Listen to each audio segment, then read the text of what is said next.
Alright everybody, welcome back to another YouTube video. Talking about how I learned to stop thinking so hard. Kind of might be a weird title, but I think it's really important because here's the reality of the entrepreneurial environment that we're in right now.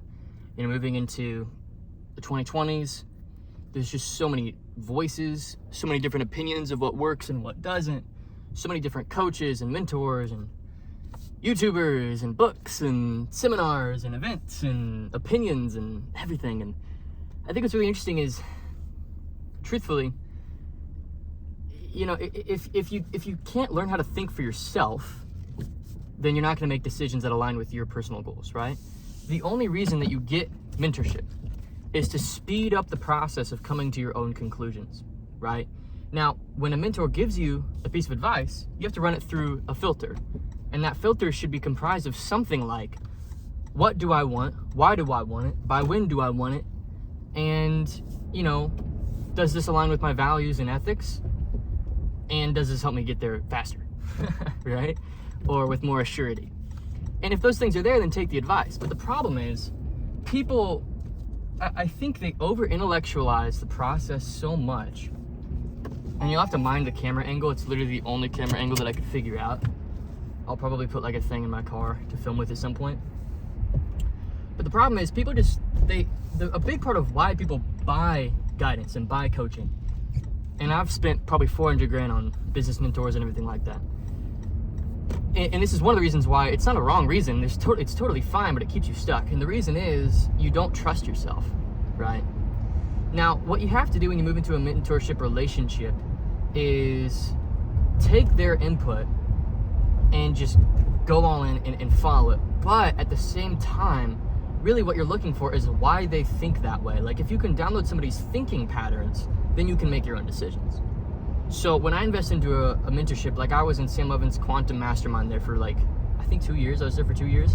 It's like 36 grand a year, paid for 2 years. And this is before he was doing school and everything. This is, you know, his final 3rd level, right? I don't know that he had a 4th level. And I was just like, how does this guy think, really? You know what I mean? And I've done it with all my mentors. Like everybody, I recently spent 50 grand on a mentor. And I'm like, all right, man, how do you think? Like, help me understand like how you process things. You know, he's doing like $1.3 million a month. And I'm like, help me understand just how you think, how you see the world. And so when you invest into a mentor, I really think, you know, when you're just getting started, you need to invest into strategies in like frameworks. But then as you grow, you need to invest into ways of thinking, philosophies, and like worldviews. And so when you're picking somebody to learn from, you need to find somebody who's kind of living like you want to live, right? And doing things the way that you would probably want to do them at their stage, right? And then that's how you make the investment. But anyway, this video is about how to think for yourself and stop thinking so hard. I think the first problem is that people have so many different voices.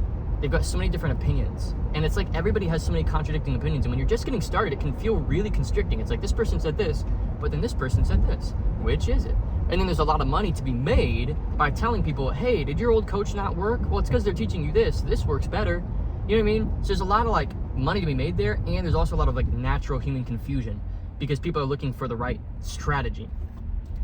Once you have a strategy that's working good enough, you need to move from focusing on learning about the strategy to focusing on learning how to think about the strategy. And this has been time and time again the plateau that I've experienced. I've, looking back, had multiple opportunities to build $1 million a month business, but I didn't see that because I wasn't looking for that, because I just didn't know what that looked like, right? Now today, that's what I'm aiming at, because I really think that we can do it. I honestly, it's like not even gonna be that hard, to be honest. It's gonna be actually really simple and fun, because it's just like so easy now. We've just got so many customers. Our calendars are completely full. We're selling products back to back pretty much every single day. We don't go a single day without a couple new clients. It's just, it's so easy. But back then, I didn't see it that way. I had a limiting perspective on myself. So the first thing you do when you want to stop over-intellectualizing things, I think a first good step is just to listen to a handful of people. Don't listen to like 2 or 3 or more people.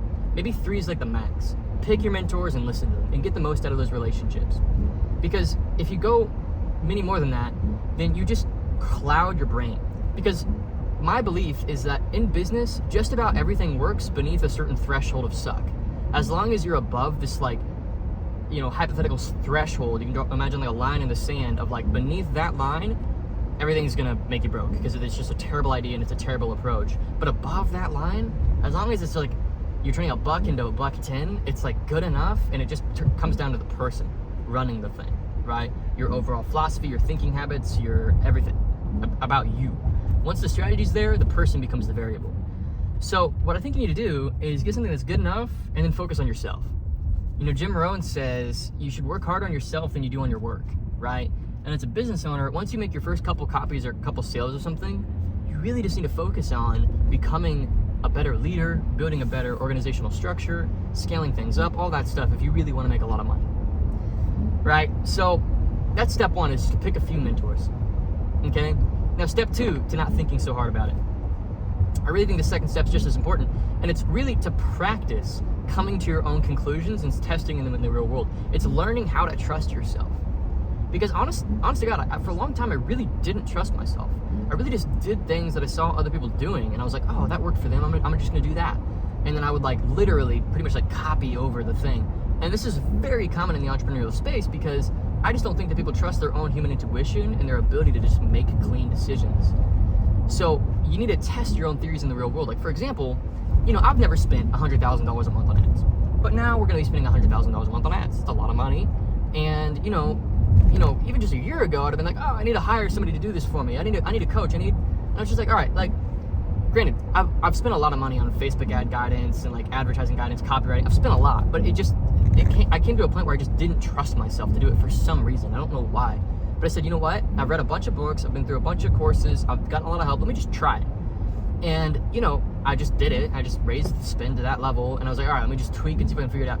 We were going down for like 50 grand in spend, 70 grand in spend maybe. And now we're going up. And it's turning $1 into $3 pretty consistently because I've just made little tweaks. I'm just like, oh, let me test saying this in the ad instead of this. Let me test the video being this instead of that. Let me test, you know, this audience versus that audience. And just, you know, just tested my own theories until I figured out what worked. But a lot of people, they don't even trust themselves in that testing process, and they see a failed test as them being a failure at the process, as opposed to viewing it as a natural part of the process. So when you get a no on a sales call, or when you have a team member, a really key team member leave, these things happen to you, and instead of it being, oh, this is a failure and learning part of the process, it's, I'm not good, and this happened to me because I'm not good. It's reaffirming a negative self-image that you currently have, as opposed to staying an objective, external reality that you can learn through. And this is a big change that'll help you learn how to trust yourself and not be so like, oh my gosh, do I suck? Oh my gosh, can I even do this? That kind of a thing, right? So step one in learning how to like not think so hard so that you can just flow through business instead of like forcing things into being and wasting a ton of energy and time. Things just come via power as opposed to force. One is to stop listening to so many voices. Listen to 2 or 3. Step 2 is learn to test your own theories in the field and see how they perform, right? That's a big one. And I would say step number 3 is to change the inner dialogue. Kind of, you know, as a tail end off of the previous point of learning to see everything as data, stop seeing failures as you are a failure. Start seeing failures as a failure of the system and a failure of that idea, which, yes, you did generate the idea, but the idea is what failed, not you.